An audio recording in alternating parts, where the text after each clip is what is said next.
Hey all, my name is Jessie. I am with GlitterPeels, which is officially sold by enchantedsoapery.com. This is my first ever YouTube video, so please go gentle on me. I'm giving a walkthrough tutorial today of a V-split tumbler that I did using two of our glitter peels, which are pre-cut double-sided adhesive. They are a vinyl. This one I'm currently using for this demonstration is actually our repositionable, which I actually laid down in the first shot, so you're not going to see how it does in fact reposition.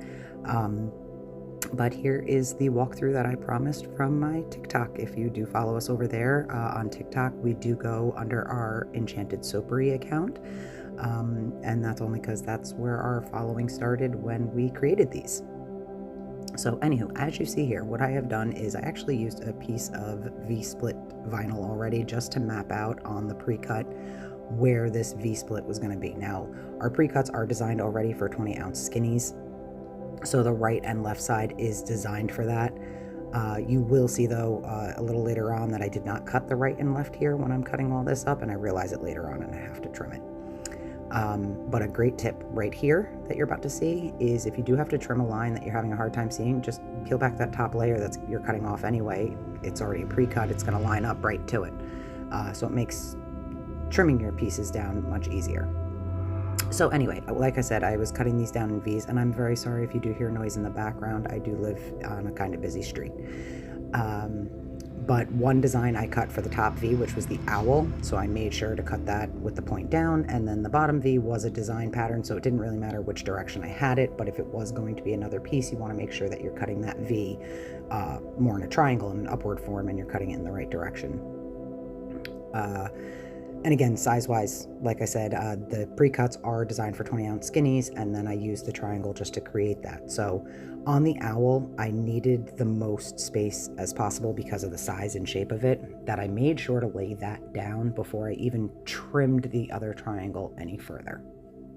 And that is what I am doing here. And those sides I was talking about that I never trimmed off, that's what I'm trimming down right here. Once you do get your sides trimmed down and you've lined it up to your cup as to where you want to lay it down, the easiest thing to do now is hold it in place the best you can. With the repositionable, it's pretty easy. If you have to move it, you can. But what I do is I make sure to get the top layer up, cut away a little piece of it, and before I actually put the sticky side down, I realign it back up and I lay the side that I haven't peeled away down first. I line that up as straight as possible. That way, when I do bring over the other side that I've already peeled back, I know it's lined up nice and straight. And that's the easiest way to do it. And once I do have that nice and pressed down, the nice thing too about the repositionable is that all of the air bubbles can be pressed out of it. And if you want more information between our traditional double-sided adhesive and this repositionable one, again, you can check out the TikTok page, and it's actually one of our pinned videos, gives all the differences between both materials. So here I am just using a squeegee to press it out. When squeegeeing them, the easiest is to press from the middle up, then down, and then a little bit more in towards the middle, up, then down. You want to push out all air bubbles, and that works for both materials or any material that you are working with when trying to press it out, whether it be vinyl, double-sided adhesives, anything. That's the easiest way to press out all those air bubbles. So now here, we're down at the bottom, and when I go to put this one on, I wanted that band in the middle to be rather wide, so I actually had to cut off a little bit more off the bottom design. So my bottom triangle is actually a little bit smaller, and now this is all choice, depending upon how fat you want that center line. Decide that too based off the two designs you've chosen to go with. So like I said, I did cut a little bit more off my bottom design, and now you'll see here that my bottom triangle doesn't line up. I don't worry about it because I'm going to hide it with the striping tape. So same thing that I did on the top, I'm going to do now on the bottom and peel that back, and same thing with my squeegee, go around pressing out all of the air bubbles. All right, so just like you did on the top, you're going to line it up. If you have a squeegee, use a squeegee and press from the middle out to the left and right, pressing out all your air bubbles. and get this bottom wrapped around it. If you do have a cup trimmer, feel free, especially with the repositionable, it's very easy. With the permanent, that tape's a little on there, so it takes a little bit to yank it back off. But if you do have a cup trimmer and you want to perfectly align your edges, feel free to do that at this point. This is when you would want to take care of doing that. I personally did trim my edges. I did not show that on camera, however. I wasn't even thinking at the point at which I did it. I did not record it. Okay, so on this stage of the cup, learn from my mistakes. The very first time I did one of these, I used paint only, and in hindsight, I wish I had used paint only again this time. I chose instead to add some glue to this because I was using a chunkier glitter and thought maybe the glue would help. The glue was a bad idea. It did decide to stick to the paper a little bit, which why I didn't think of that, whereas the paint, even if it stuck to the paper, it didn't glue it in place. So basically you don't need to tape anything off here because you're going to be peeling the top layer of that paper off to expose the glitter, the adhesive to put your glitter on later. So like I said, don't waste your time with any glue. Paint will be just fine by itself. And again, I wish I had done just paint again like I did the first time. But you can be a little, when it's just paint, you can be a little messy. So I thought I could again with the glue, and it wasn't a smart idea. But again, mistakes happen and you can always fix the blemishes later on. And I will give a full description down in the below section of all of the glitters that I used on this cup. I can tell you I used glitters from the Glitter Horse store, Not Your Mom's Glitters, PDB, and the Glitter Guy. And I'll list all the individual ones down below. Again, bear with me, I will do my best to list them all. I am not an affiliate for any of these companies. I am just proud to support and help out other small businesses. So, again, this is the first step of it, was fill in your gap line with your paint and then add your glitter and then let this dry completely. Once this area is completely dry, you do want to seal it before you move on with your glitter peel. You can choose either to seal it with your clear glue of choice, or I had used a triple thick clear spray paint. I tried not to, coat the whole glitter peel with it, just where I actually used a piece of paper folded around the cup kind of and hit the areas. I used a triangle piece and hit it and just quickly sprayed it, just enough to seal it, and then dusted off the excess. Okay, so when it comes to actually doing the glitter peel portion, we always suggest darkest or finest materials first. So when we say that, we mean if you're going to use micas or extremely fine grade glitters, you want to do those first, and you want to do those in the darkest to lightest fashion. And then when it comes to the regular fine cut glitters, again, darkest to lightest as best as possible, because you also kind of want to weed from the inside out. So for instance, on this one with the sun and moons, the inset little frills that stick out on those suns, there's two little pieces on each one around each sun. So that's what I was working on first, and sitting here pulling out every single one or every other one in it on all of the suns first. And I did that because the glitter that I'm using here is so extremely fine that I knew if I tried to put that on later on, it would actually fall into the crevices of the other glitters because they're thicker. So that's why we suggest doing any micas or extremely fine glitters first. The nice thing too that you have the decision to do is use all the detail that are in these, or don't use as much. So if you didn't want two different colors in each one of the little swirls that stick out, you could weed out both pieces right here, right now, and just make it all one color. So again, that's kind of a nice thing, is you can pick and choose which pieces you want to use or shapes you want to create, and you can use as many colors that the design offers, or you can pick larger sections together and eliminate some of the detail of the designs. So here I am putting on that extremely fine glitter. As you can see, it is almost like a mica. It is extremely fine. And if you've never used our materials before, then what you'll also notice here is that nothing sticks. Neither our permanent or our repositionable are static. So none of the glitters, none of the micas stick to it. It all dusts right off. It's beautiful. Never have a static issue. I'm now going to speed this up for you until we get to the owl and hopefully insert some music.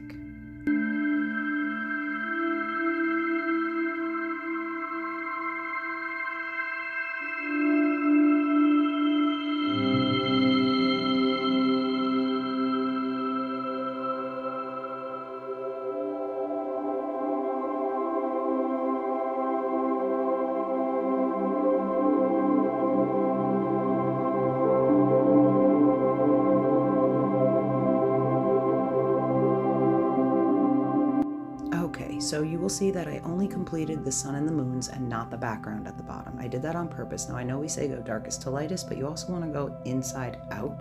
And in this case, the background was going to be this dark blue, almost black color. And I didn't want to chance picking off that background and having all those small little fine pieces lift. So I tend to do this. I make the executive decision to do these small pieces, even though they're lighter and I know a dark color is going to go over it.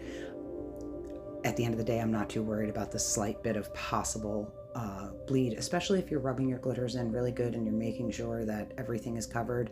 You don't really have to worry too much, especially if you give it a good dusting before you seal it down before it's epoxied or whatever top coat of choice you choose to use.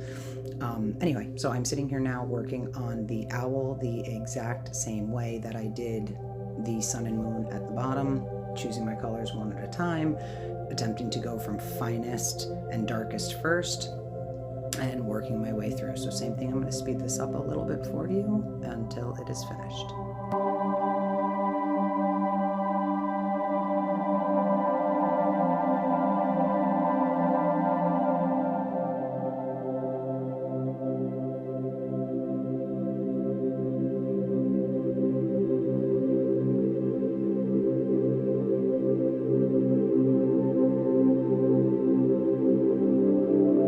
I think this is my most satisfying part of any glitter peel, is peeling that final outline or that last piece off that just exposes the whole remainder of everything that's there. This is definitely my favorite part of it all. But once I do this is the stage where it had the most lined up solidly to that center stripe. And like I said, I had some issue. You see right there, you see how there's some of it on there. It did peel away in a couple spots here and there, and I'll show that zoomed in a second, where it kind of messed the line up a little bit. But again, it can all be hidden with striping tape depending upon how bad it is. Mine thankfully wasn't too bad, and I was in fact able to hide it with some striping tape. So, but this, like I said, this is the best. And then when you get to see it all covered, and like I said, even using a dark at the end, it didn't affect the brightness, and I actually love when I get to brush this off right here at the end. It's so satisfying seeing the whole thing finished.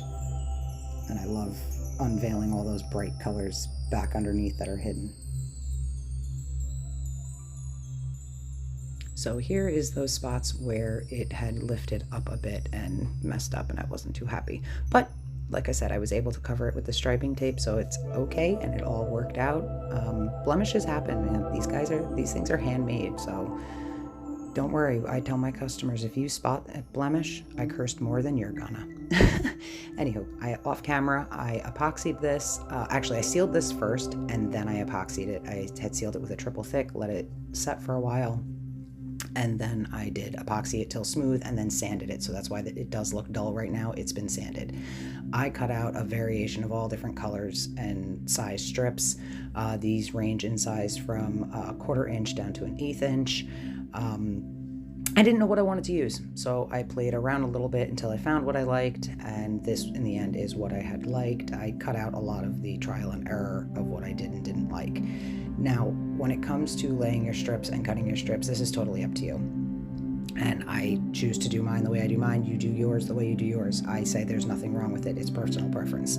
When mine cross over, instead of cutting the corners, I cut straight down the center. I let it seam right down the middle, so it's just a point. I can't stand that little square bump sticking out underneath. It irks me. If it doesn't irk you, good. You'll even see, if you want to cut it that way, cut it that way. I don't cut it that way. And right after I cut it down the middle, I just lift it up very gently, pop it out from both sides, and then let it seam back up. And if by chance you cut it a little too much and they're not touching, pick up one side and just gently pull it, and it will line right back up again. So that's how I prefer to do my stripes. You can cut your stripes, again, however you want, but this is how I like to do it. And then I do this with all of the gold, and then followed by the secondary color. And that's up to you how many stripes you want to put. Put 2, 3, 4, stripe as much as you want.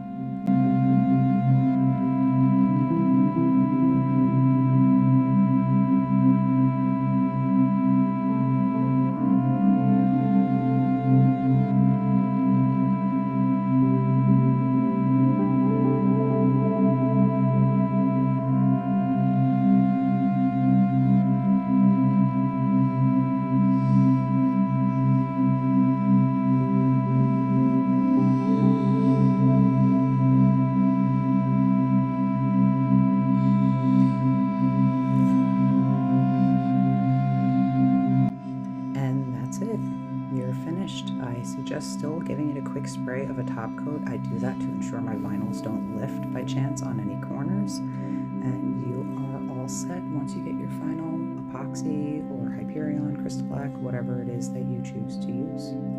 I hope you enjoyed, and thank you for watching. I greatly appreciate it.